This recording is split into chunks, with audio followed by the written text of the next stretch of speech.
Herod the Tetrarch heard about all that was happening, and he was greatly perplexed, because some were saying John has been raised from the dead, others were saying Elijah has appeared, still others, one of the ancient prophets has arisen. But Herod said, John I beheaded. Who then is this about whom I hear such things? And he kept trying to see him. The Gospel of the Lord. On one occasion, Jesus asked his apostles, Who do the people say that I am? And they gave him an answer very similar to what Herod said about John, because he was hearing it from the people. Some said that he was a trickster, others that he was a great prophet. There were even those who said that he was Elijah, the prophet Elijah, who had returned, or as Herod had said, that he was John the Baptist, who had risen from the dead. This question Jesus asks each one of us every day. Who am I to you? Who am I to you?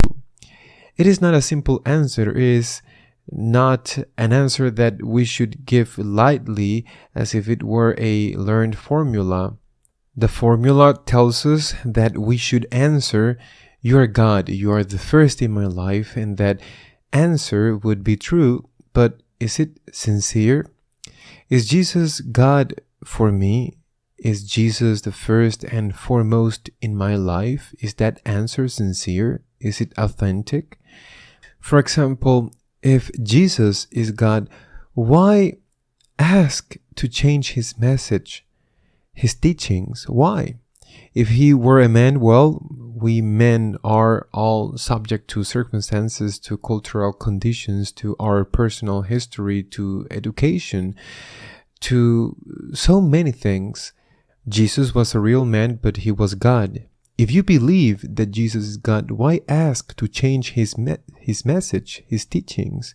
Don't you realize that asking for changes in those teachings, those that come from Christ himself, for example, the rejection of divorce, those that come from those who were with Christ or received his revelation, the apostles, St. Paul, don't you realize that asking for those changes is to deny the divinity of Christ?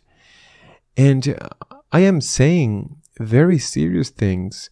That is, I am affirming that all those who ask for changes are denying that Christ is God, and this is essential. They're becoming new Arians. Christ, they think, is a great man.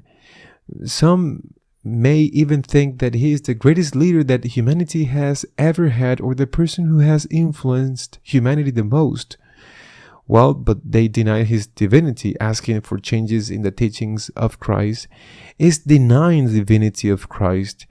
You have to think about this very seriously. And then, is he the first one in your life? In my life? Do you really love Jesus more than anyone else? You have to make a very serious examination of conscience, comparing more than anyone else. The martyrs did it this way. I think of St. Thomas More, who not only gave his life, but when he was imprisoned in the Tower of London, even his family, his beloved daughter, his wife, wrote to him asking him to do what everyone else did and to accept the divorce of Henry VIII and his supremacy over the church. Because the king was not fooling around. It was said that he would take away all his goods and leave his family destitute, and Henry VIII complied, and St. Thomas More did not give up. He's a martyr. If you find yourself in an extreme situation, would God come first?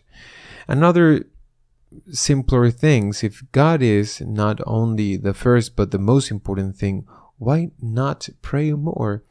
We need to rest, and rest is not only to sleep, it is to relax a little, maybe watch TV for a while or read a book or take a walk. It is necessary, our neurons need that, but we also need prayer and daily mass.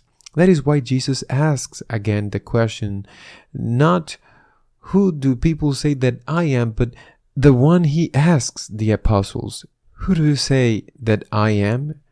Who do you say that Jesus is for you? With fear and trembling, with great shame, we must say, Lord, I love you, but I love you very little.